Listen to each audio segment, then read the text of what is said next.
Hi all, welcome to super notes. എല്ലാവർക്കും super നോട്ട്സിന്റെ 5 AM ക്ലബിലേക്ക് സ്വാഗതം. എല്ലാവർക്കും ആദ്യം തന്നെ ഒരു വെരി ഗുഡ് മോർണിംഗ് ആശംസിക്കുകയാണ്, നല്ലൊരു പ്രഭാതം ആശംസിക്കുകയാണ് കേട്ടോ.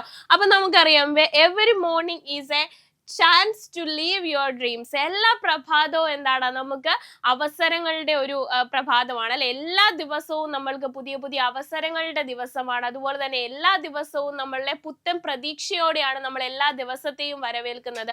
എല്ലാ പ്രഭാതവും നമ്മൾക്ക് പുതിയ പ്രതീക്ഷകളും പുതിയൊരു ജീവനുമാണ് നമുക്ക് സമ്മാനിക്കുന്നത് അല്ലെ. നമ്മുടെ സ്വപ്നത്തിലേക്ക് കുതിച്ചുയരാൻ വേണ്ടിയിട്ടുള്ള ഓരോ ദിവസവും നമ്മുടെ മുന്നിലൂടെ കടന്നു പോകുമ്പോൾ ഇന്ന് അല്ലെങ്കിൽ നാളെ എന്താണ്, ഞാൻ വിജയിക്കുമെന്നൊരു ആത്മവിശ്വാസം നിങ്ങളുടെ ഉള്ളിൽ, എല്ലാവരുടെയും ഉള്ളിൽ ഉണ്ടാവണം. നമ്മൾ അതിനു വേണ്ടിയിട്ടാണ് പ്രയാണം നടത്തിക്കൊണ്ടിരിക്കുന്നത്, അതിനു വേണ്ടിയിട്ടാണ് നമ്മൾ പഠിച്ചുകൊണ്ടിരിക്കുന്നത്. അപ്പോൾ എപ്പോഴും നിങ്ങൾ വളരെ എനർജറ്റിക് ആയിട്ട്, വളരെ സന്തോഷത്തോടെ നിങ്ങൾ ചെയ്യുന്ന കാര്യത്തിൽ അത്രയും ഫോക്കസ്ഡ് ആയിട്ടിരിക്കുക.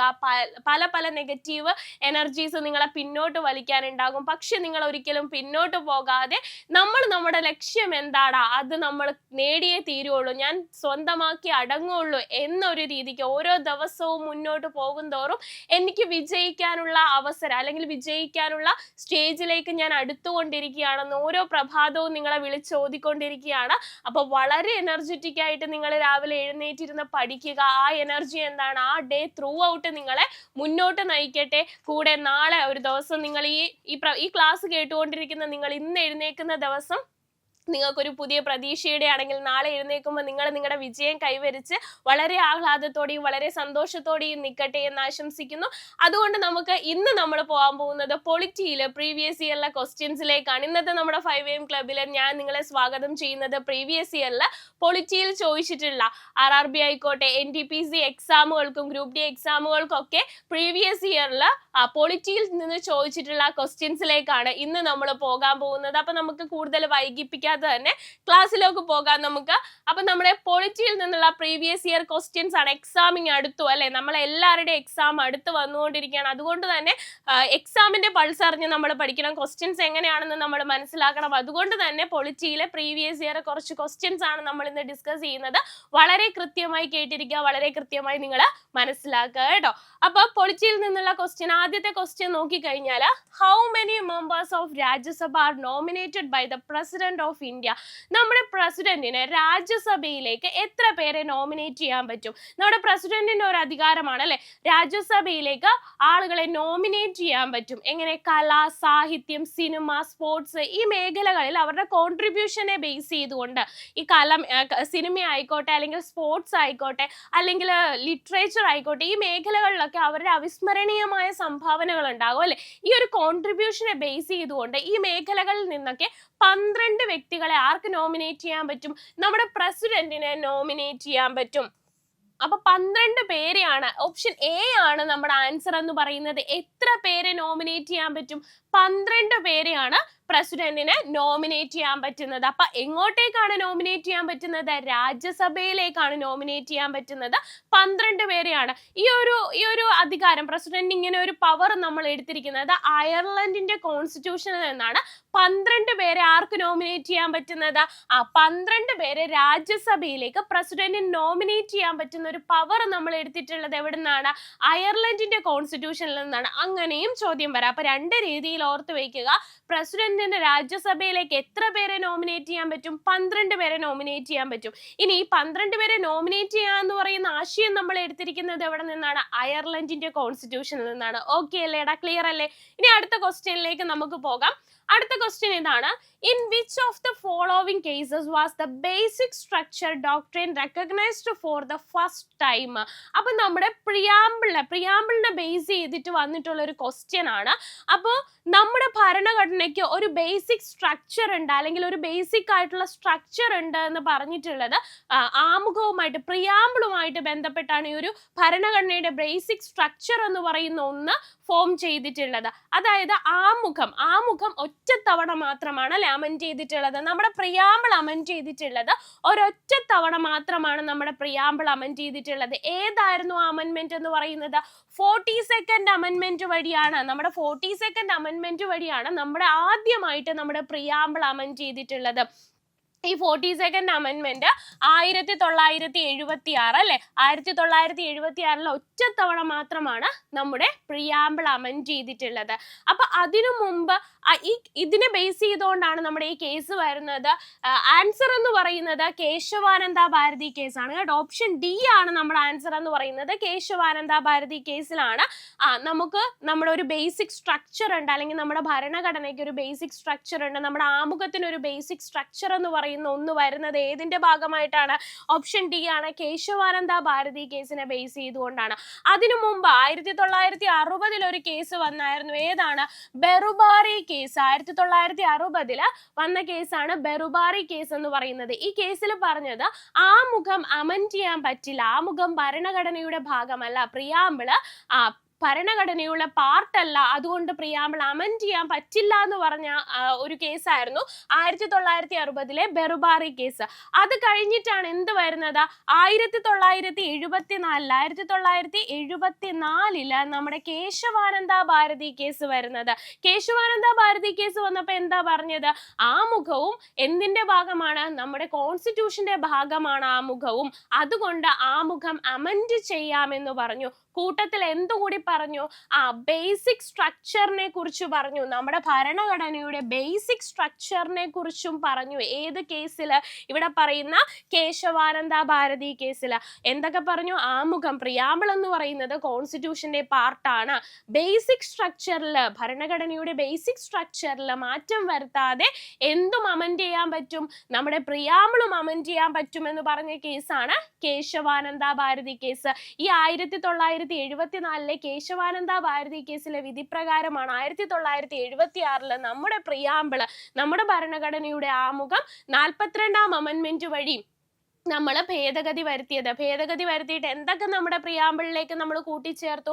സോഷ്യലിസം കൂട്ടിച്ചേർത്തു, സെക്യുലറിസം കൂട്ടിച്ചേർത്തു, യൂണിറ്റി എന്ന് പറയുന്നവിടെ ഇന്റഗ്രിറ്റി കൂടി നമ്മൾ കൂട്ടിച്ചേർത്തു അല്ലെ, ഐക്യം എന്ന് പറയുന്ന ഭാഗത്ത് അഖണ്ഡത കൂടി നമ്മൾ കൂട്ടിച്ചേർത്തു. ഇത്രയും കാര്യങ്ങൾ നമ്മുടെ ആമുഖത്തിൽ നമ്മൾ കൂട്ടിച്ചേർത്തു. എത്ര തവണയാണ് നമ്മുടെ ആമുഖം അമെന്റ് ചെയ്തിട്ടുള്ളത്? ഒറ്റ തവണ മാത്രമാണ്. അപ്പൊ കേശവാനന്ദ ഭാരതി കേട്ട ബേസിക് സ്ട്രക്ചർ ആദ്യമായിട്ട് ഇൻട്രൊഡ്യൂസ് ചെയ്തത് ഏത് കേസിലാണ്? പ്രിയാമ്പിളുമായിട്ട് ബന്ധപ്പെട്ട നമ്മുടെ കേശവാനന്ദ ഭാരതി കേസിലാണെന്ന് ഓർത്തു വെച്ചേക്കുക. അതിനു മുന്നേ ഉണ്ടായിരുന്ന കേസാണ് ബെറുബാറി കേസ്. ബെറുബാറി കേസിൽ എന്താണ് പറഞ്ഞത്? പ്രിയാമ്പിൾ നമ്മുടെ കോൺസ്റ്റിറ്റ്യൂഷന്റെ ഭാഗമല്ല, അതുകൊണ്ട് അത് അമെന്റ് ചെയ്യാൻ പറ്റില്ല എന്ന് പറഞ്ഞതായിരുന്നു ബെറുബാറി കേസ്. രണ്ടും ഒന്ന് ഓർത്തു വെക്കുക. ബേസിക് സ്ട്രക്ചർ ഏത് കേസാണ്?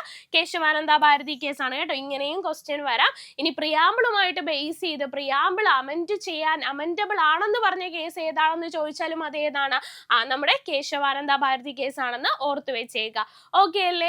അപ്പൊ നമുക്ക് അടുത്ത ക്വസ്റ്റ്യനിലേക്ക് പോകാം.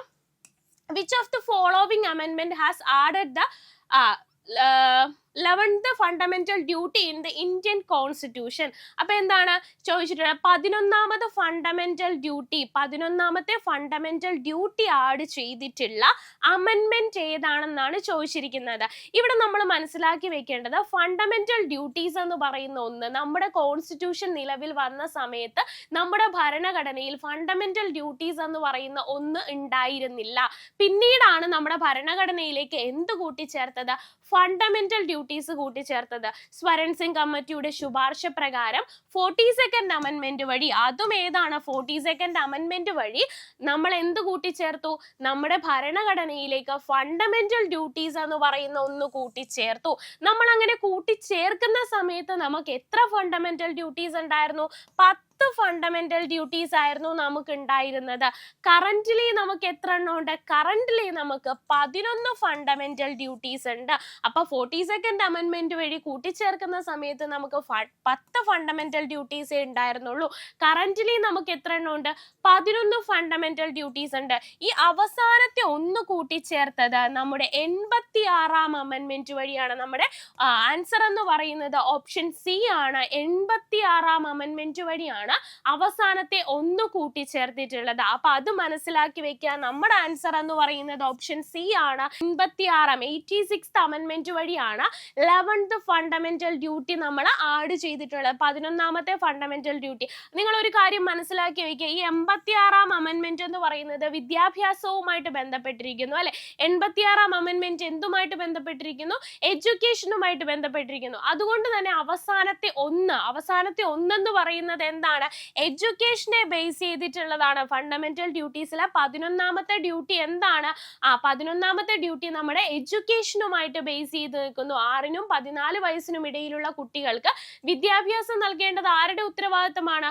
പേരൻസിന്റെ ഉത്തരവാദിത്തം അല്ലെങ്കിൽ റൈറ്റ് ആണ്. പേരൻസിന്റെ റൈറ്റ് ആണെന്ന് പറയുന്നതാണ് 11ാമത്തെ ഫണ്ടമെന്റൽ ഡ്യൂട്ടി എന്ന് പറയുന്നത്. അത് ഏത് അമെന്റ്മെന്റുമായിട്ട് ബന്ധപ്പെട്ടിരിക്കുന്നു? 86ാം അമെന്റ്മെന്റ്. അപ്പൊ ഫണ്ടമെന്റൽ ഡ്യൂട്ടീസിൽ 11ാമത്തെ അമെന്റ്മെന്റ് ലാസ്റ്റ് വൺ വന്നത് ഏത് അമെന്റ്മെന്റ് വഴിയാണ്? 86ാം അമെന്റ്മെന്റ് വഴിയാണ് അവസാനത്തെ 1 ആഡ് ചെയ്തിട്ടുള്ളത്. കറന്റ്ലി നമുക്ക് 11 ഫണ്ടമെന്റൽ ഡ്യൂട്ടീസ് ആണ് ഉള്ളത് എന്ന് ഓർത്ത് വെച്ചേക്കാം. ഓക്കെ, അടുത്ത ക്വസ്റ്റ്യനിലേക്ക് നമുക്ക് പോകാം. DPSP is deal in which part of the Indian Constitution? നമ്മുടെ DPSP directive principle of state policies അല്ലെങ്കിൽ മാർഗനിർദ്ദേശ തത്വങ്ങൾ ഇത് പറഞ്ഞിരിക്കുന്നത് ഏത് പാർട്ടിലാണെന്നാണ് ചോദിച്ചിരിക്കുന്നത്. ഏത് പാർട്ടിലാണ് DPSP മാർഗനിർദ്ദേശ തത്വങ്ങൾ? നമ്മളെ നേഷനെ ഒരു വെൽഫെയർ നേഷനിലേക്ക് അല്ലെ, നമ്മുടെ രാജ്യത്തെ ഒരു ക്ഷേമ രാഷ്ട്രം അല്ലെങ്കിൽ വെൽഫെയർ നേഷനിലേക്ക് മാറ്റുന്നതാണ് DPSP എന്ന് പറയുന്നത്. ഇത് ഏത് പാർട്ടിലാണെന്നാണ് ചോദിച്ചിരിക്കുന്നത്. DPSP നമ്മൾ ബോറോ ചെയ്ത് എവിടെ നിന്നാണ്? DPSP എന്ന് പറയുന്ന അല്ലെങ്കിൽ മാർഗനിർദ്ദേശ തത്വം എന്ന് പറയുന്ന ഒരു ആശയം നമ്മൾ എടുത്തിരിക്കുന്നത് അയർലൻഡിന്റെ കോൺസ്റ്റിറ്റ്യൂഷനിൽ നിന്നാണ് അല്ലെ. അയർലൻഡിന്റെ. ഇനി ഇവിടെ പറഞ്ഞാൽ നമ്മൾ നേരത്തെ പറഞ്ഞു ഫണ്ടമെന്റൽ ഡ്യൂട്ടീസ് നമ്മൾ എവിടെ നിന്നാണ് എടുത്തിട്ടുള്ളത്? അത് റഷ്യൻ കോൺസ്റ്റിറ്റ്യൂഷനിൽ നിന്നാണ് അല്ലെങ്കിൽ USSR നിന്നാണ് ഫണ്ടമെന്റൽ ഡ്യൂട്ടീസ് നമ്മൾ ബോറോ ചെയ്തിരിക്കുന്നത്.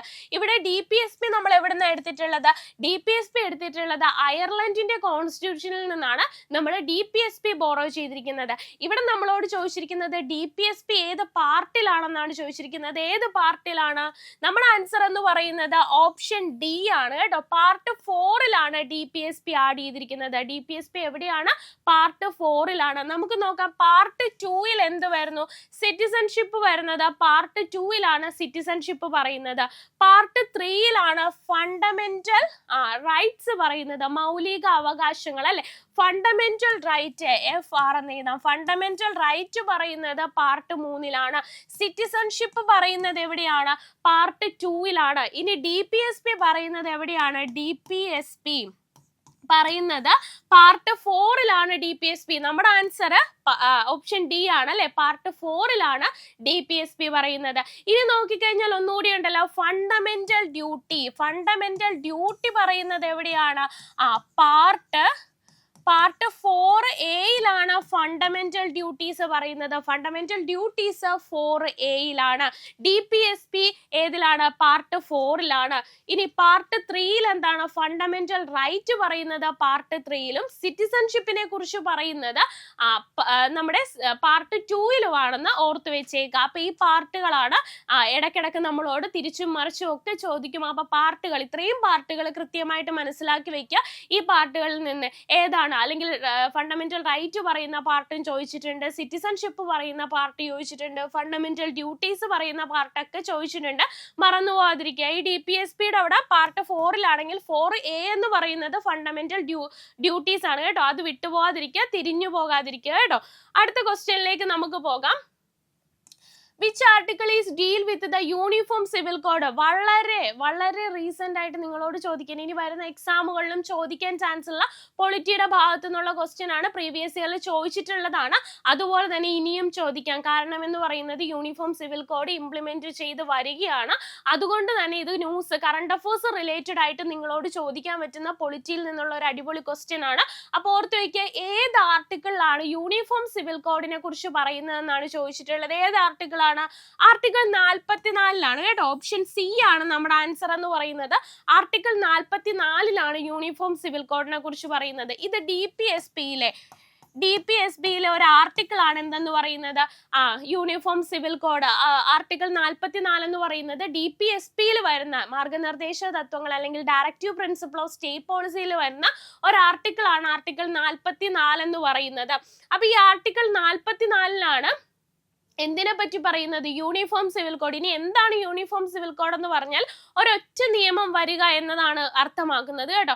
ഇപ്പൊ ഹിന്ദു ആയിക്കോട്ടെ, മുസൽമാൻ ആയിക്കോട്ടെ, ക്രിസ്ത്യാനി ആയിക്കോട്ടെ, ഏത് മതമായാലും എല്ലാവർക്കും ഒരൊറ്റ നിയമം വരിക. ഇപ്പൊ നമുക്ക് മുസ്ലിങ്ങളെ നോക്കിക്കഴിഞ്ഞാൽ ഡിവോഴ്സുമായിട്ട് സംബന്ധിച്ച് മുത്തലാഖ്, തലാഖ് ചൊല്ലുക അല്ലെങ്കിൽ മൊഴി ചൊല്ലുക എന്ന് പറയുന്ന ഒരു ആചാരം ഉണ്ടല്ലോ. അപ്പൊ നമ്മുടെ എന്താണ് റിലീജിയനെ ബേസ് ചെയ്തിട്ടുള്ള നിയമങ്ങളെയൊക്കെ മാറ്റി നിർത്തിക്കൊണ്ട് എല്ലാവർക്കും ഒരൊറ്റ നിയമം കൊണ്ടുവരിക എന്നതിന് അടിസ്ഥാനമാണ് യൂണിഫോം സിവിൽ കോഡ് എന്ന് പറയുന്നത്. അപ്പൊ യൂണിഫോം സിവിൽ കോഡ് സ്വാതന്ത്ര്യത്തിന് മുന്നേ യൂണിഫോം സിവിൽ കോഡ് ഉണ്ടായിരുന്നത് നമ്മളോട് ചോദിക്കാം. അത് ഗോവയാണ്. പോർച്ചുഗീസിന്റെ കാലത്ത് തന്നെയാണ് യൂണിഫോം സിവിൽ കോഡ്. എവിടെ ഉണ്ടായിരുന്നു? ഗോവയിൽ ഉണ്ടായിരുന്നു. അപ്പൊ സ്വാതന്ത്ര്യത്തിന് മുന്നേ തന്നെ യൂണിഫോം സിവിൽ കോഡ് ഉണ്ടായിരുന്നത് എവിടെയാണ്?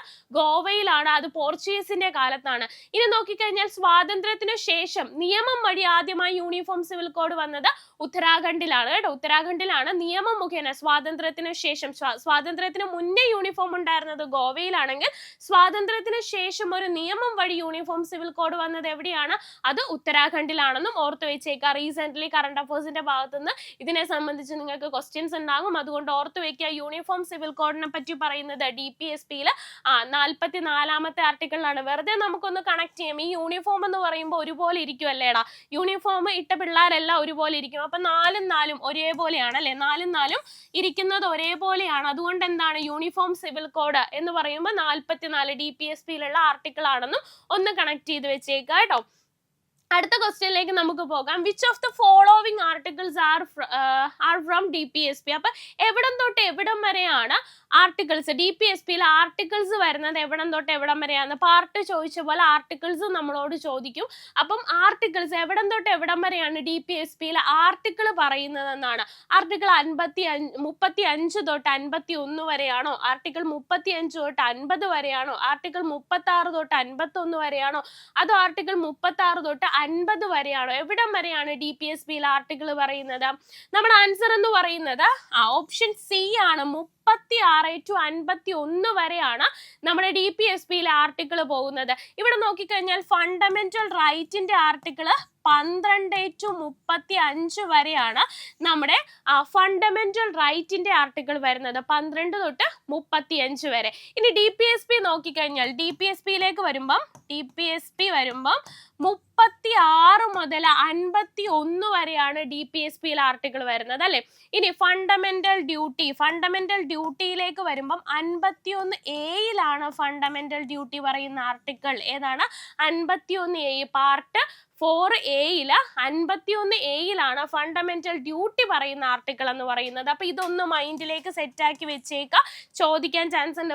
DPSB മാത്രമല്ല, ചിലപ്പോൾ ഫണ്ടമെന്റൽ റൈറ്റിന്റെ ഭാഗത്തുനിന്നും ഈ ചോദ്യം വരും. എവിടം തൊട്ട് എവിടം വരെയാണ് ഫണ്ടമെന്റൽ റൈറ്റിന്റെ ആർട്ടിക്കിൾ എന്ന് കൺഫ്യൂഷൻ വരും. ചിലപ്പോൾ ചിലര് 14 to 35 എന്നൊക്കെ എഴുതും. പക്ഷെ 12 തൊട്ട് 35 വരെയാണ് ഫണ്ടമെന്റൽ റൈറ്റിന്റെ ആർട്ടിക്കിൾ വരുന്നത്. DPSB 36 മുതൽ 51 വരെയാണ് ആർട്ടിക്കിൾസ് വരുന്നത്. ഇനി ഫണ്ടമെന്റൽ ഡ്യൂട്ടി ആണെങ്കിൽ 51A ഫണ്ടമെന്റൽ ഡ്യൂട്ടി വരുന്നത്. ഓക്കെ അല്ലേ? ക്ലിയർ ആണ്. അടുത്ത ക്വസ്റ്റ്യനിലേക്ക് നമുക്ക് പോകാം.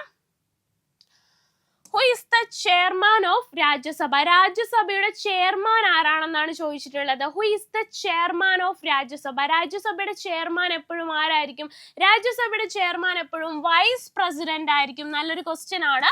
പ്രീവിയസ് ഇയർ ചോദിച്ചിട്ടുള്ളതാണ്. ദ വൈസ് പ്രസിഡന്റ് ആണ് എന്തിന്റെ ചെയർമാൻ എന്ന് പറയുന്നത്? രാജ്യസഭയുടെ ചെയർമാൻ എന്ന് പറയുന്നത്. എപ്പോഴും രാജ്യസഭയുടെ ചെയർമാൻ ആരായിരിക്കും? വൈസ് പ്രസിഡന്റ് ആയിരിക്കും. ഇത് പറയുന്ന വൈസ് പ്രസിഡന്റിനെ കുറിച്ച് പ്രതിപാദിക്കുന്ന ആർട്ടിക്കിൾ 63 ആർട്ടിക്കിൾ 63 വൈസ് പ്രസിഡന്റിനെ കുറിച്ച് ഡിസ്കസ് ചെയ്യുന്ന ആർട്ടിക്കിൾ. ഇനി വൈസ് പ്രസിഡന്റ് ആയിരിക്കും രാജ്യസഭയുടെ ചെയർമാൻ എന്ന് പറയുന്ന ആർട്ടിക്കിൾ ഏതാണ്? അത് 64 കേട്ടോ. 64 63 വൈസ് പ്രസിഡന്റ്, ഇന്ത്യക്ക് ഒരു വൈസ് പ്രസിഡന്റിനെ കുറിച്ച് പറയുന്ന ആർട്ടിക്കിൾ ആണെങ്കിൽ 64 എന്താണ്? രാജ്യസഭയുടെ ചെയർമാൻ എപ്പോഴും വൈസ് പ്രസിഡന്റ് ആയിരിക്കും എന്ന് പറയുന്ന ആർട്ടിക്കിൾ ആണ് ആർട്ടിക്കിൾ 64 എന്ന് പറയുന്നത്. ഒന്ന് നോട്ട് ചെയ്ത് വെച്ചേക്കാം. അപ്പൊ വൈസ് പ്രസിഡന്റ് രാജ്യസഭയുടെ ചെയർമാൻ എപ്പോഴും ആരായിരിക്കും? വൈസ് പ്രസിഡന്റ് ആയിരിക്കും അല്ലെ? ഡോക്ടർ എസ് രാധാകൃഷ്ണനാണ് ആദ്യത്തെ വൈസ് പ്രസിഡന്റ് എന്ന് പറയുന്നത്, രാജ്യസഭയുടെ നേതാവ് എന്ന് വിശേഷിപ്പിക്കുന്നത്. ഇതൊക്കെ ഡോക്ടർ എസ് രാധാകൃഷ്ണനാണ്. കാരണം ആദ്യത്തെ വൈസ് പ്രസിഡന്റ് ആണ്, ആദ്യത്തെ രാജ്യസഭയുടെ ചെയർമാൻ ആണ്. അതുകൊണ്ട് തന്നെ രാജ്യസഭയുടെ നേതാവ് എന്നൊക്കെ നമ്മൾ വിശേഷിപ്പിക്കുന്നത് ഡോക്ടർ എസ് രാധാകൃഷ്ണനെയാണെന്ന് ഓർത്തു വെച്ചേക്കണം കേട്ടോ കൂട്ടത്തില്. അടുത്ത ക്വസ്റ്റ്യനിലേക്ക് നമുക്ക് പോകാം. Which is known as the upper house of Indian parliament? Indian parliament upper house എന്നറിയപ്പെടുന്നത് എന്താണെന്നാണ് ചോദിച്ചിട്ടുള്ളത്. അപ്പർ ഹൗസ് ഏതാണ്? ഒബ്വിയസ്ലി അപ്പർ ഹൗസ് എന്നറിയപ്പെടുന്നത് രാജ്യസഭയാണ് അല്ലെ? ഓപ്ഷൻ സി ആണ് നമ്മുടെ ആൻസർ എന്ന് പറയുന്നത്. അപ്പർ ഹൗസ് എന്നറിയപ്പെടുന്നത് രാജ്യസഭയാണ്. മറ്റു പേരുകൾ എന്താണ്? ഫസ്റ്റ് ചേംബർ എന്നറിയപ്പെടുന്നു, ഫസ്റ്റ് ചേംബർ. അതുപോലെ തന്നെ council of state, house of elders, ഇങ്ങനെയൊക്കെ അറിയപ്പെടുന്നത് ഏതാണ്? നമ്മുടെ രാജ്യസഭയാണ്. ഈ പേരുകളിലൊക്കെ അറിയപ്പെടുന്നത് രാജ്യസഭയാണ് അല്ലെ? ഓപ്ഷൻ സി ആണ് നമ്മുടെ ആൻസർ എന്ന് പറയുന്നത്. Upper house, first chamber, house of elders, അതുപോലെ തന്നെ കൗൺസിൽ ഓഫ് സ്റ്റേറ്റ്, കൗൺസിൽ സംസ്ഥാനങ്ങളുടെ സഭ, ഈ പേരുകളിലൊക്കെ അറിയപ്പെടുന്നത് എന്താണ്? നമ്മുടെ രാജ്യസഭയാണ്. ഈ പേരുകളിലൊക്കെ അറിയപ്പെടുന്നതെന്ന് ഓർത്തു വെച്ചേക്കുക. രാജ്യസഭയാണ്. രാജ്യസഭ രൂപീകൃതമാവുന്നത് 1952 ഏപ്രിൽ മാസം, ഏപ്രിൽ 3-ാം തീയതിയാണ് രാജ്യസഭ രൂപീകൃതമാവുന്നത്. ഇനി രാജ്യസഭയുടെ ആദ്യ സമ്മേളനം 1952 മെയ് മാസം 13-ാം തീയതിയാണ് ആദ്യത്തെ സമ്മേളനം നടക്കുന്നത്. ഇനി രാജ്യസഭ എന്ന് നാമകരണം ചെയ്തത് കൗൺസിൽ ഓഫ് സ്റ്റേറ്റ് എന്നായിരുന്നു ഉണ്ടായിരുന്നത്. ഈ കൗൺസിൽ ഓഫ് സ്റ്റേറ്റ് എന്ന് മാറ്റിയിട്ട് രാജ്യസഭ എന്ന് ഹിന്ദി നാമകരണം, ഹിന്ദിയിലേക്ക് ആ പേര് വരുന്നത് എന്നാണ്? അത് 1954 ഓഗസ്റ്റ് മാസം 23-ാം തീയതിയാണ് എന്ത് വരുന്നത്? രാജ്യസഭ എന്ന് ഹിന്ദിയിൽ ഒരു നെയിം വരുന്നത് 1954 ഓഗസ്റ്റ് 23-ാം തീയതിയാണ്. അപ്പൊ രാജ്യസഭ നിലവിൽ വന്നത് 1952 ഏപ്രിൽ 3-ാം തീയതിയാണ്.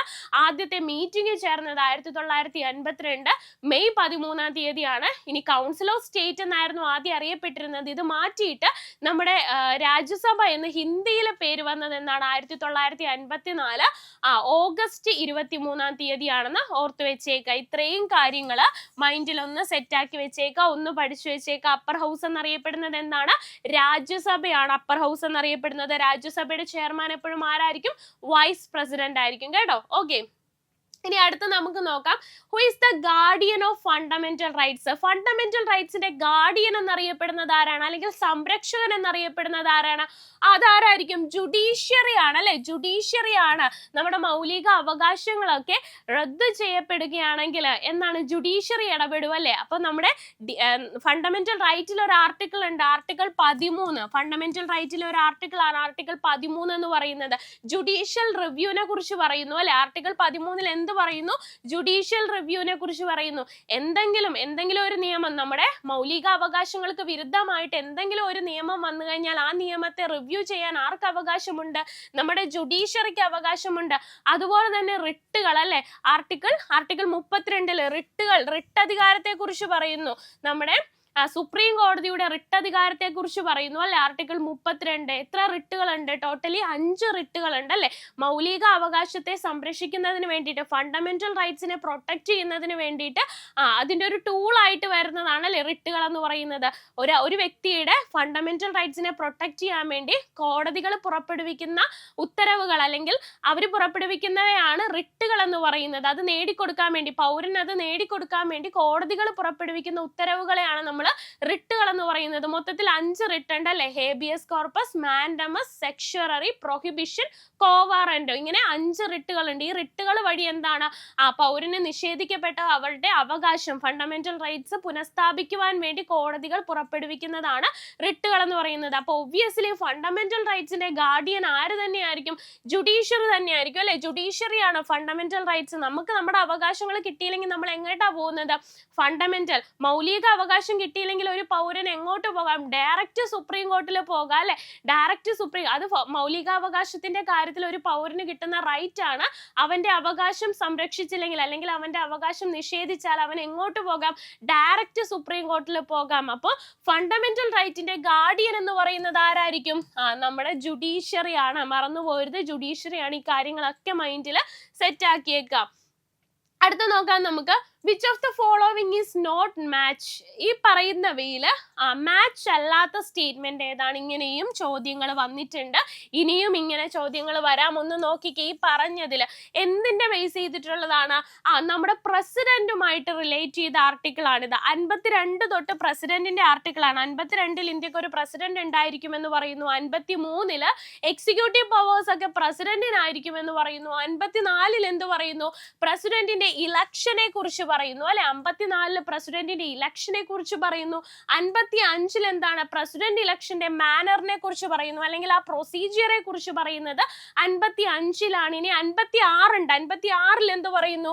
പ്രസിഡന്റിന്റെ കാലാവധി എത്ര വർഷമാണ്? 5 വർഷത്തെ കാലാവധിയെ കുറിച്ച് പറയുന്നു അല്ലെ. 56-ല് 5 വർഷ കാലാവധിയെ കുറിച്ച് പറയുന്നു. ഇനി നോക്കിക്കഴിഞ്ഞാല് നോക്കിക്കേ, 56 പിന്നെ 57 58 അങ്ങനെ പോകും. ഇവിടെ പറഞ്ഞിരിക്കുന്നത് 60 പ്രൊസീജിയർ ഓഫ് ഇംപീച്ച്മെന്റ്. ശരിയാണോ? ഇംപീച്ച്മെന്റിനെ കുറിച്ച് പറയുന്നത് തെറ്റാണ് കേട്ടോ. ഈ സ്റ്റേറ്റ്മെന്റ് ആണ് തെറ്റായിട്ടുള്ളത്. ഇതാണ് മാച്ച് ആവാത്ത സ്റ്റേറ്റ്മെന്റ്. ഓപ്ഷൻ സി ആണ് മാച്ച് ആവാത്ത സ്റ്റേറ്റ്മെന്റ്. ഇംപീച്ച്മെന്റിനെ കുറിച്ച് പറയുന്ന ആർട്ടിക്കിൾ ഏതാണ്? ആർട്ടിക്കിൾ 61-ലാണ് കേട്ടോ ഇംപീച്ച്മെന്റിനെ കുറിച്ച് പറയുന്നത്. ഇംപീച്ച്മെന്റിനെ കുറിച്ച് പറയുന്ന ആർട്ടിക്കിൾ ഏതാണ്? ആർട്ടിക്കിൾ 61-ലാണ് ഇംപീച്ച്മെന്റിനെ കുറിച്ച് പറയുന്നത്. ഇനി ആർട്ടിക്കിൾ 123 നോക്കിയാൽ ഓർഡിനൻസിനെ കുറിച്ച് തന്നെ പറയുന്നു. 1 2 3 ഓടിക്കോ അല്ലേ. നമുക്ക് കോഡ് ഉണ്ട്. ഓർഡിനൻസിനെ കുറിച്ച് പറയുന്നത് നമ്മൾ വല്ല ഓട്ട മത്സരത്തിനൊക്കെ നിൽക്കുമ്പോൾ എങ്ങനെയാടാ നമ്മൾ പറയുന്നത്? 1 2 3 ഓടിക്കോ എന്നാണ് അല്ലെ. അപ്പൊ 123 1 2 3 ഓർഡിനൻസിനെ കുറിച്ച് പറയുന്നു. പ്രൊപ്പഗേറ്റ് ഓർഡിനൻസ് അല്ലെ. പ്രസിഡന്റിന് ഓർഡിനൻസ് പുറപ്പെടുവിക്കാനുള്ള അധികാരത്തെ കുറിച്ച് പറയുന്നത് ആർട്ടിക്കിൾ 123-ലാണ് ഓർഡിനൻസിനെ കുറിച്ച് പറയുന്നത്. ഇവിടെ മാച്ച് അല്ലാത്തത് ഏതാണ്? ഇവിടെ മാച്ച് അല്ലാത്തത് ഓപ്ഷൻ സി മാത്രമാണ്. നമ്മുടെ ആൻസർ ഓപ്ഷൻ സി ആണ്. ഇംപീച്ച്മെന്റ് നിരവധി തവണ എക്സാമുകളിൽ ഇംപീച്ച്മെന്റ് പ്രസിഡന്റിന്റെ ആർട്ടിക്കിളിൽ നിന്ന് ബേസ് ചെയ്ത് ഏറ്റവും ഇമ്പോർട്ടന്റ് ആയിട്ട് ചോദിക്കുന്നത് ഇംപീച്ച്മെന്റ് തന്നെയായിരിക്കും. ഇംപീച്ച്മെന്റ് പറയുന്ന ആർട്ടിക്കിൾ ഏതാണ്? ആർട്ടിക്കിൾ 61 ആണ്. 60 അല്ല, മറിച്ച് എന്താണ്? 61-ലാണ് ഇംപീച്ച്മെന്റിനെ കുറിച്ച് പറയുന്നതെന്ന് ഓർത്ത് വെച്ചേക്ക്. ഇംപീച്ച്മെന്റിന്റെ ആർട്ടിക്കിൾ ഏതാണ്? ആർട്ടിക്കിൾ 61 ഒന്നാണ്. 60 അല്ല ഇംപീച്ച്മെന്റിന്റെ ആർട്ടിക്കിൾ. 56-ൽ 5 വർഷം. പിന്നെ ഇമ്പോർട്ടന്റ് ആയിട്ടുള്ള ആർട്ടിക്കിൾ 52 ഇമ്പോർട്ടന്റ് ആണ്. പ്രസിഡന്റിനെ കുറിച്ച് പറയുന്നു. പിന്നെ 53 എന്താണ്? Executive powers. പ്രസിഡന്റിനാണ് എല്ലാ എക്സിക്യൂട്ടീവ് പവേഴ്സും ഉള്ളതെന്ന് പറയുന്നു. 55-ൽ പ്രസിഡന്റിന്റെ ഇലക്ഷനെ കുറിച്ചും. പിന്നെ ബേസിക് ആയിട്ട് ഇമ്പോർട്ടന്റ് ആയിട്ടുള്ള ആർട്ടിക്കിൾ എന്ന് പറയുന്നത് 56-ആണ്. 5 വർഷ കാലാവധിനെ കുറിച്ച് പറയുന്നു കേട്ടോ. പ്രസിഡന്റിന്റെ 5 വർഷ കാലാവധിനെ കുറിച്ച് പറയുന്ന ആർട്ടിക്കിൾ 56-ലാണ്. ഈ ഇമ്പോർട്ടന്റ് ആയിട്ടുള്ള പ്രസിഡന്റുമായിട്ട് ബന്ധപ്പെട്ട് ഇമ്പോർട്ടന്റ് ആയിട്ടുള്ള ആർട്ടിക്കിൾസ് ഓർത്ത് വെച്ചേക്കാം. മോസ്റ്റ് ഇമ്പോർട്ടന്റ് ആണ്. മറ്റൊരു ഇമ്പോർട്ടന്റ് ആയിട്ടുള്ള ആർട്ടിക്കിൾ ആണ് 123 1 2 3 അല്ലെ. 1 2 3 സ്റ്റാർട്ട്. എന്തിനെ കുറിച്ച് പറയുന്നു? പ്രസിഡന്റിന് ഓർഡിനൻസ് പുറപ്പെടുവിക്കാനുള്ള അധികാരത്തെ കുറിച്ച് പറയുന്നു. ക്ലിയർ ആണെന്ന് വിശ്വസിക്കുന്നു. അടുത്തതിലേക്ക് പോകാം നമുക്ക്. Impeachment of the president can be initiated. Impeachment നടപടിക്രമം ഏത് സഭയിലായിരിക്കും ആദ്യം പ്രസിഡന്റിനെ ഇംപീച്ച് ചെയ്യുന്ന? അല്ലെങ്കിൽ ഇംപീച്ച്മെന്റ് എന്ന് പറഞ്ഞാൽ ആദ്യം എന്താണ്? നമ്മൾ ഇംപീച്ച്മെന്റ് എന്ന് കുറച്ച് നേരമായിട്ട് പറഞ്ഞുകൊണ്ടിരിക്കുന്നു. ഇത് അറിയാമല്ലാത്തവരുണ്ടെങ്കിൽ ഒന്ന് കേട്ടോളൂ. ഇംപീച്ച്മെന്റ് എന്ന് പറയുന്നത് കാലാവധി പൂർത്തിയാക്കാതെ പ്രസിഡന്റിനെ പുറത്താക്കുന്ന നടപടിക്രമം. ഭരണഘടനാ ലംഘനമാകാം. ഭരണഘടനാ ലംഘനം തന്നെയാണ് മെയിൻ ആയിട്ടുള്ള പോയിന്റ് എന്ന് പറയുന്നത്. അപ്പം കാലാവധി പൂർത്തിയാക്കാതെ പ്രസിഡന്റിനെ പുറത്താക്കുന്ന നടപടിക്രമമാണ് എന്തെന്നറിയപ്പെടുന്നത്? ഇംപീച്ച്മെന്റ് എന്നറിയപ്പെടുന്നത്. അപ്പൊ ഇംപീച്ച്മെന്റ് നടപടിക്രമം ആദ്യം ആരംഭിക്കുന്നത് എവിടെയാണെന്നാണ് ചോദിച്ചിട്ടുള്ളത്. ഏത് സഭയിലാണ് ഇംപീച്ച്മെന്റ് നടപടിക്രമം ആദ്യം ആരംഭിക്കുന്നത്? ലോക്സഭയിലാണോ? അതോ രാജ്യസഭയിലാണോ? അല്ല സുപ്രീം കോർട്ടിലാണോ? എവിടെയാണ്?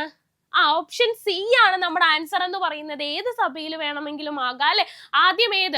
ലോക്സഭയോ രാജ്യസഭയോ? എന്തായാലും സുപ്രീം കോർട്ട് അല്ല കേട്ടോ. സുപ്രീം കോർട്ട് അല്ല. ലോക്സഭയിലോ രാജ്യസഭയിലോ ഏത് സഭയിൽ വേണമെങ്കിലും ആദ്യം ആകാം. ഒൺലി ഇൻ ലോക്സഭയെന്നോ ഒൺലി ഇൻ രാജ്യസഭയെന്നോ ഒന്നുമില്ല. നമ്മുടെ ആൻസർ എന്ന് പറയുന്നത് ഓപ്ഷൻ സി ആണ്.